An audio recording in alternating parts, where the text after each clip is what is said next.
Hey everyone, welcome back to the channel. Today, we're diving deep, not just into the ocean, but into the depths of myth and legend to explore one of the most terrifying and powerful sea monsters ever conceived, the Leviathan. We're going to unpack what the Leviathan really is, where the legend comes from, whether it's actually a threat, and what would happen if this behemoth ever surfaced. Get ready, because this is going to be epic. Before we begin, don't forget to like, subscribe, and hit that notification bell so you never miss an exploration of the strange and wondrous. Now, let's get started. So, what exactly is the Leviathan? The name itself conjures images of a colossal sea serpent, a monstrous whale, or some unimaginable creature from the abyss. And that's pretty accurate. The Leviathan is primarily a figure from Jewish and Christian mythology. It's prominently featured in the Hebrew Bible, specifically in the books of Psalms, Isaiah, and most famously, Job. In these texts, particularly in Job, the Leviathan is described in awe-inspiring detail. It's a creature of immense size, strength, and ferocity. It's said to be virtually invulnerable, with scales like armor, teeth that can crush anything, and the ability to breathe fire and smoke. It has been described as the biggest, most dangerous, and powerful creature, with no one that can stand before it. But the Leviathan isn't just a monster, it's also a symbol. It represents chaos, the untamed forces of nature, and the overwhelming power of God. Think of it as the ultimate test of faith and the embodiment of everything that is beyond human control. Interestingly, the Leviathan isn't unique to Judeo-Christian tradition. Many cultures have similar sea serpent myths.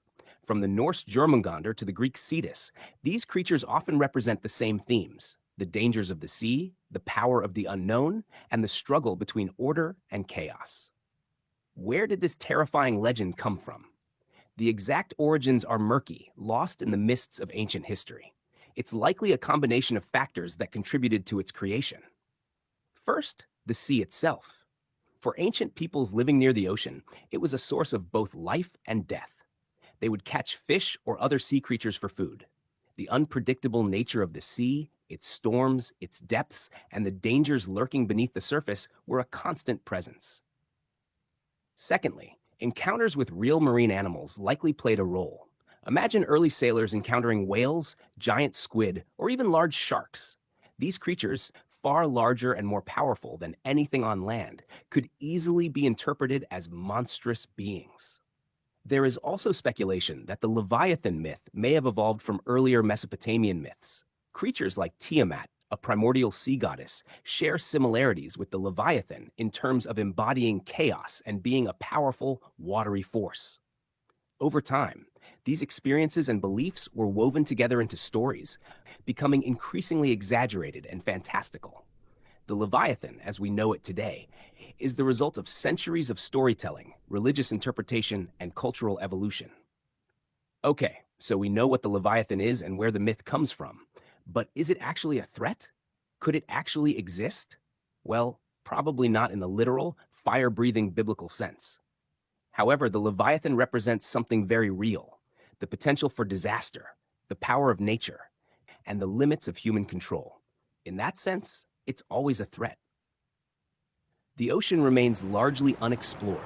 We've only mapped a small percentage of the seafloor, and who knows what creatures might lurk in the deepest trenches. Every now and then, we discover new species of marine life that defy our expectations. One can only imagine what behemoths are lurking in the shadows, unseen. Consider the effects of climate change, pollution, and overfishing on our oceans. We're disrupting ecosystems, driving species to extinction, and creating conditions that could unleash unforeseen consequences. In a way, we're creating our own metaphorical Leviathan. So, while we might not have to worry about a literal sea monster rising from the depths, we do need to be aware of the real-world threats that our actions are creating. The Leviathan, in that sense, is a warning. But let's indulge in a little bit of what if.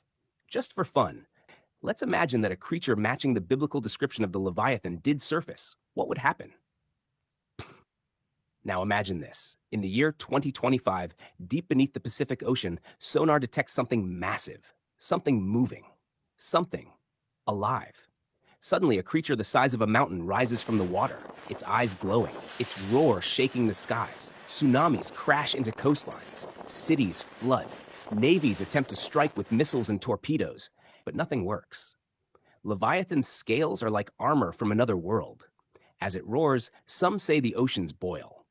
Others claim they see fire rising from its mouth, just like in ancient texts. First and foremost, the sheer size of the creature would be catastrophic. Depending on its actual size, it could generate massive tidal waves, earthquakes, and widespread devastation to coastal regions. Imagine a tsunami dwarfing anything we've ever seen, wiping out entire cities.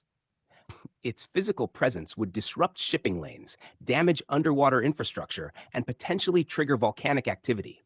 The economic impact would be staggering. Then there's the creature itself.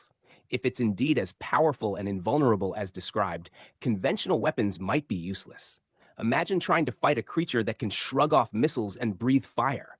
It would be a global crisis unlike anything we've ever faced. Beyond the immediate destruction, the psychological impact would be immense. The sight of such a monstrous creature would inspire fear and panic on a global scale.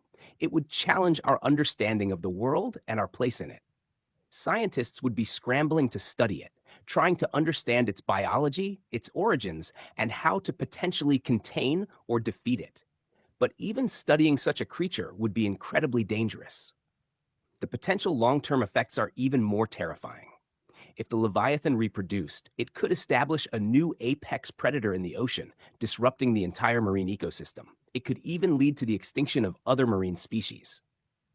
Of course, this is all hypothetical, but it's a reminder of the awesome power of nature and the potential consequences of our actions.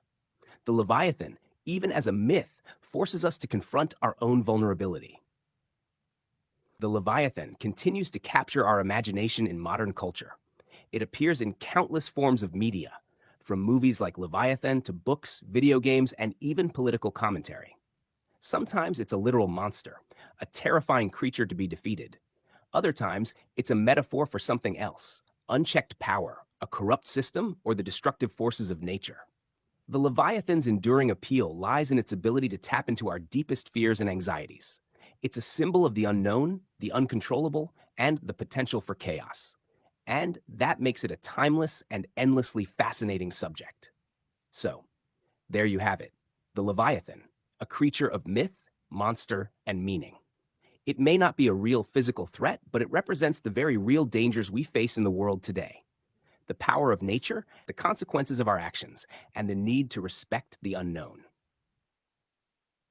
Whether it's climate change, pollution, or simply the vastness of the unexplored ocean, the Leviathan serves as a powerful reminder of our own limitations and the importance of being responsible stewards of our planet.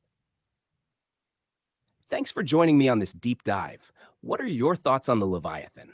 Let me know in the comments below. Don't forget to like, subscribe, and share this video with your friends.